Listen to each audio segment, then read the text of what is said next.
Toastmasters Jen Hao. I enjoy your speech very much. Mathematics in real life. To me, mathematics is something dull and boring, but then you are able to make us engage in your speech. Let us give him a round of applause. Thank you for taking up the courage to be a test speaker tonight. I will evaluate your speech based on CS plus R, content plus recommendations, and also your style and the recommendations. Firstly, the content of your speech. Your speech is well written as it is well structured with a definite opening and also a few points, the reasons that mathematics is interesting in life, and also a very nice conclusion.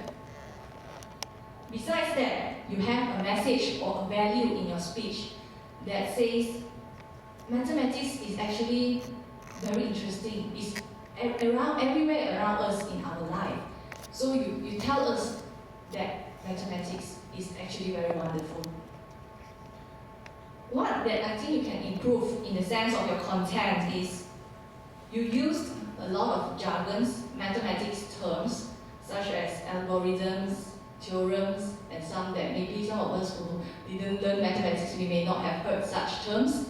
Perhaps you should reduce or avoid using jargons in your speech. And also, I realized that you have certain repetitive words and also transitional words that is always heard in your speech. For example, last but not least, and also a few other transitional words. Actually, I thought that's the last point, but then you mentioned last but not least for the second time. So try to avoid repetitive words. And also nowadays, I realize you like to use that word. Besides that, on your style, as this is a very informative speech, so it does not require much vocal variety. But to make your speech more interesting, perhaps you could add in more of your personal stories. As a student who learns mathematics, what is so interesting about mathematics that make you so in love with mathematics?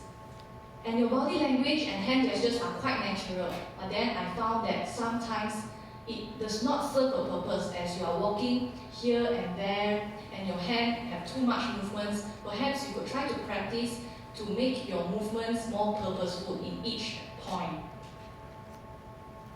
Otherwise, I think that your speech is a really informative one and it gives us an eye-opener on what is mathematics like. In the conclusion, I suggest that you could improve your speech by knowing your audience better because not many of us are mathematicians. So you could plan your speech better and relate the topic with your audience. Thank you very much.